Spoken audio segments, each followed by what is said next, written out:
I'm Ronald Reagan, and this is Barry Goldwater, 55 years old, senator from Arizona, jet pilot, family man, gadget lover. Barry Goldwater, dedicated Republican. Now, this is Barry Goldwater, too. Barry Goldwater, bigot, indecisive speechmaker, grim, serious, a representative of the 18th century. Barry Goldwater, politician. Now, obviously, we have a conflict here. There are two Barry Goldwaters. On the one hand, the desirable man. On the other, the passing politician. Kenneth E. Boulding, in his book, The Image, said, "It is not mere knowledge and information which direct human behavior, but rather it is the image we have. Not what is true, but what we believe to be true." And that's what we propose, to tell what is true about Barry Goldwater, not just what's believed to be true. To do this, we'll contrast what his opponents say about him with what those who know him say. Now, this is one Goldwater, big businessman, millionaire. Goldwater, the man with no regard for his fellow humans, living in the world of business, not understanding either the working man or the common man. Well, here are some comments from people who know the real Barry Goldwater. People who worked with and under him as he rose from delivery boy to president of the Goldwater stores. They've put this film together without his knowledge. Here is Mrs. Sugar Burlingham, who worked 39 years in the Goldwater store. Then during the war years, when the Indians were so in dire need of vitamins and they had nothing and everything, and the government wouldn't furnish these vitamins, so Barry Goldwater bought the vitamins, and I know he did because I ordered them from the wholesale drug, and he flew them up to the Indians. So nobody can ever say that he's not has a heart that would go out to anybody in need. Catherine Wersch, who recently retired after 37 years of service with the Goldwater stores. I admire him for his compassion for his fellow man. There was never time in the time that I knew him that he was not always doing something for someone or the underdog, someone who needed help. He was always there to provide for them. His employees, I think of the employee relationship, was just a wonderful thing. He, for working conditions and all, he was always trying to better them for everyone in the store. In 1944, he instituted a profit-sharing plan that gave us 25% of the profits before taxes. And that's one reason I could retire. He had taken care of me. Bob Robles, a resident of Yuma, Arizona, is not a Goldwater employee, but he has a story about this man who's supposed to have no regard for his fellow man. It was the 24th of December, 1945, when I got my walking papers from U.S. Navy at Terminal Island, California. At that time, there was no means of transportation back to Flagstaff, where I was living at the time. As I was about to leave the post, there was an announcement on the PA system saying that there was a private plane at Lockheed Airport with room for 4 Arizona men coming back to Phoenix. I was one of the lucky 4.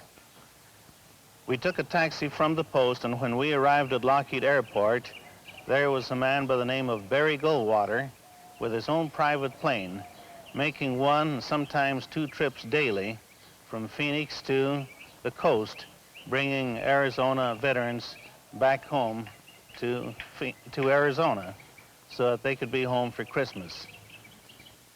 Now, this is the Barry Goldwater who changes his mind with his clothes each morning, who flip-flops on major issues, an opportunist who leaps at a first impression. He's not sincere. He's a man who plunges into war on a whim. a little irrational.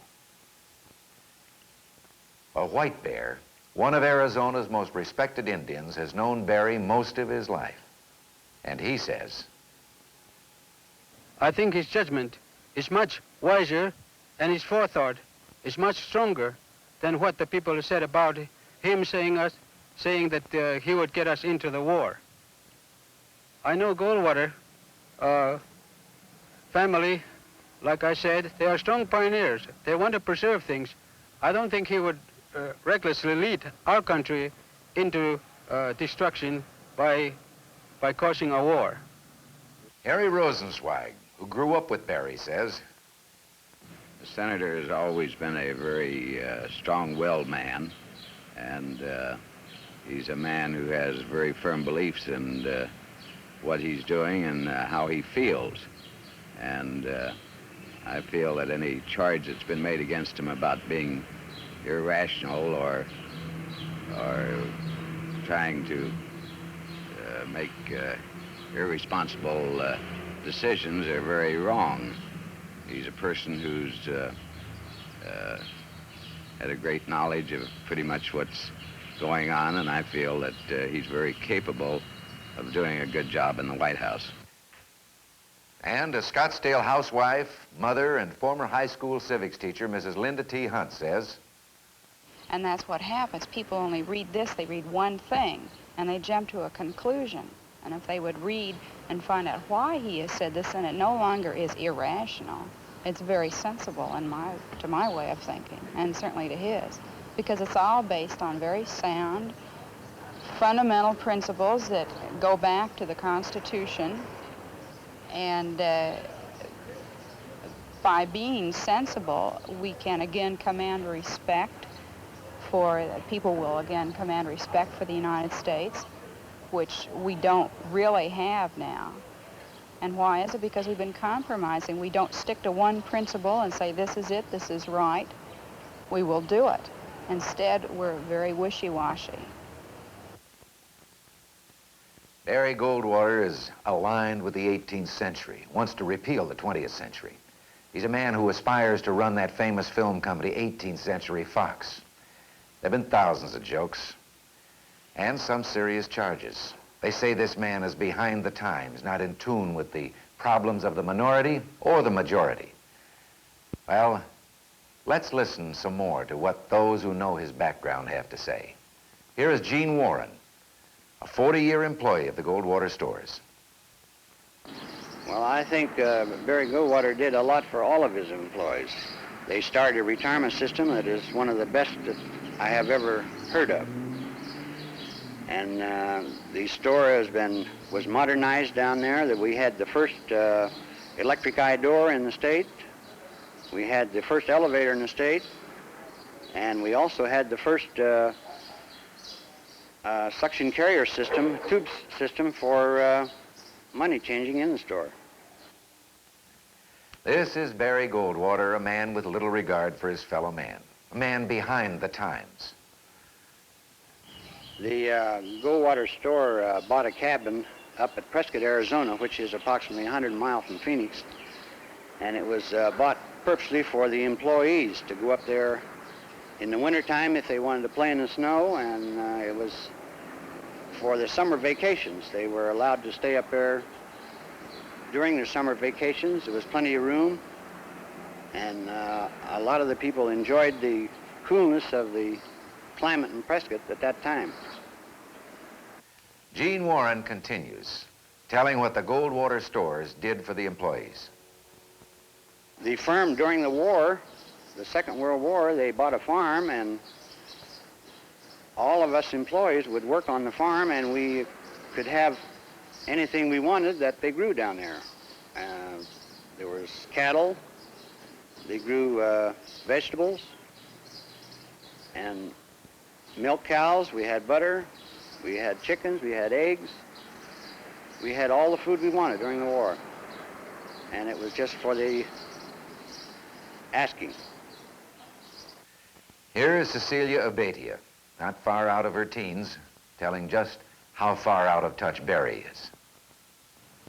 I first met him at the American Legion when we were serving dinner. A bunch of us kids were serving dinner for they were having some kind of dedication programs there.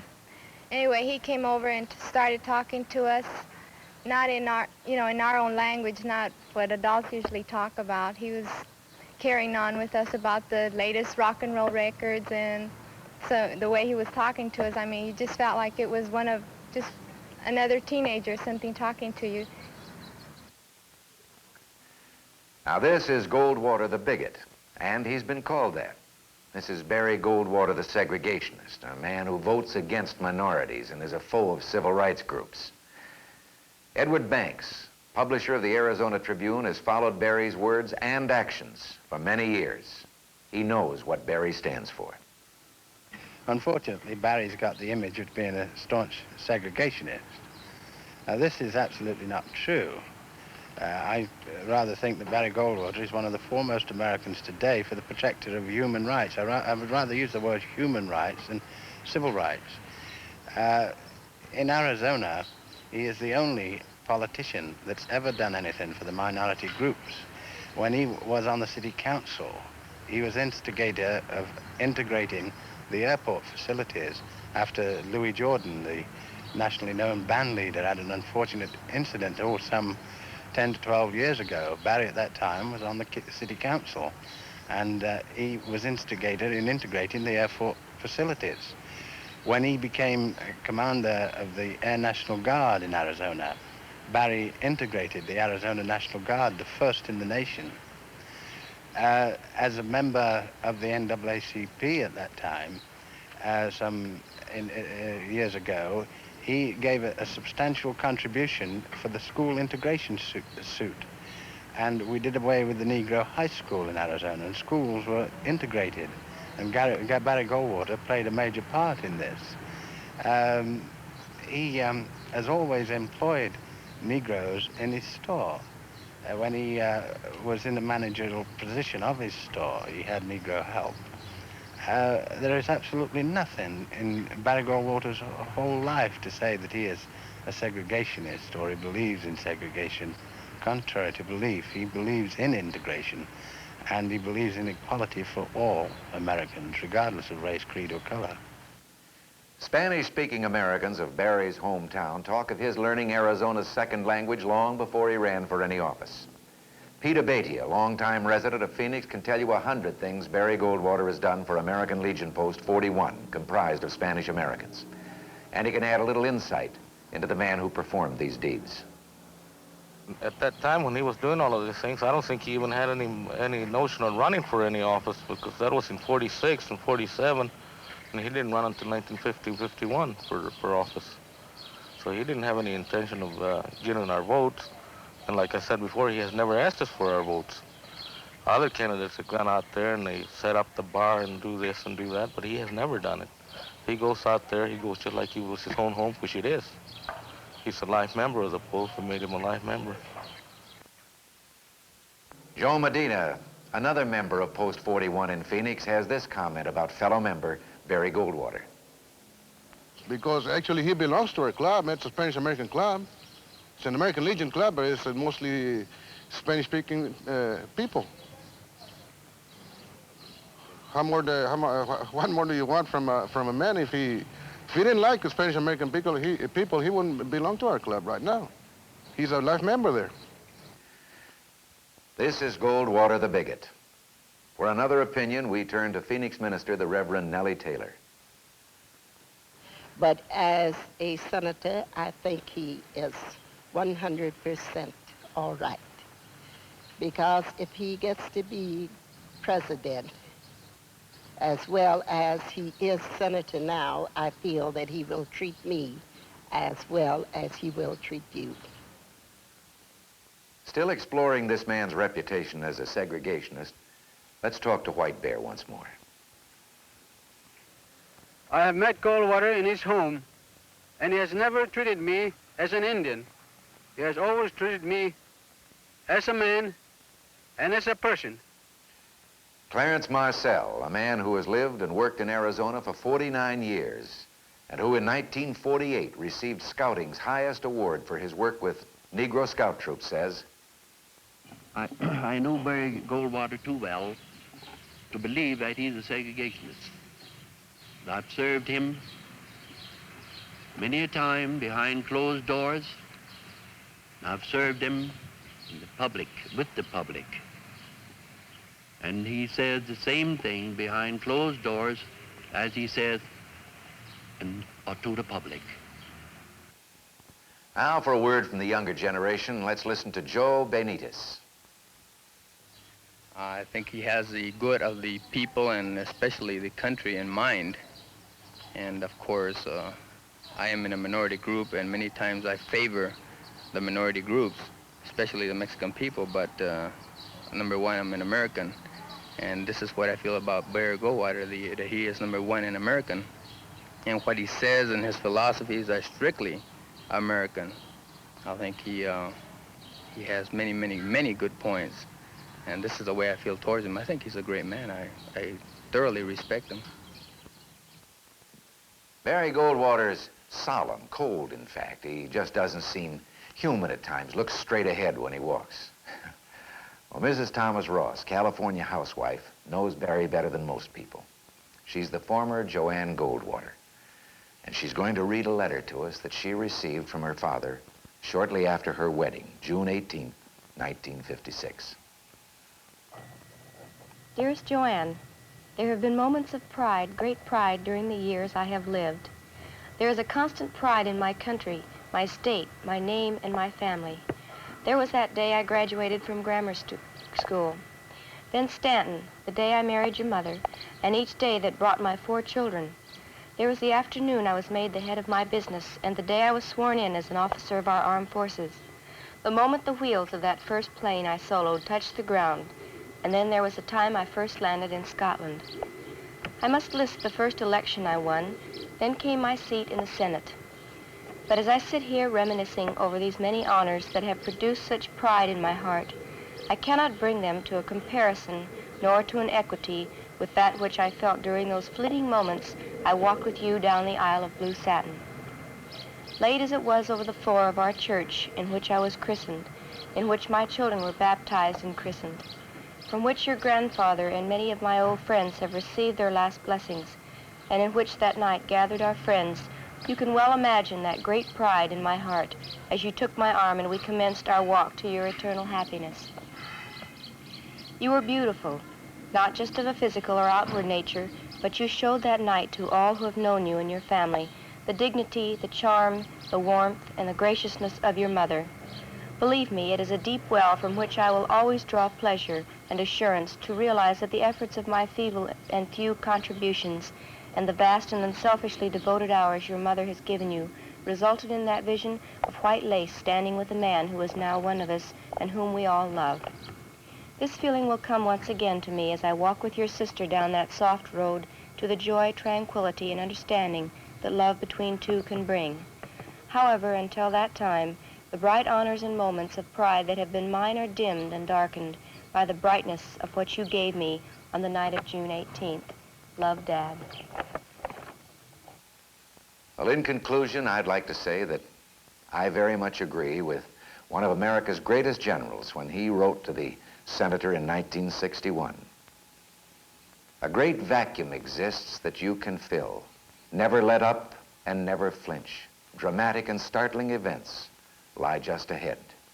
That was written by the late General Douglas MacArthur. That's Barry Goldwater as seen by the people who know him best. Goldwater, the real man. What people think of Goldwater is important. What you think of Goldwater is important. But what he is not is of no importance. He is not a bigot. He is a humanitarian. He is not false. He is human. He's not backward. He's a pace setter. He believes in God, the American Constitution, the family, the individual, and himself. He's Barry Goldwater.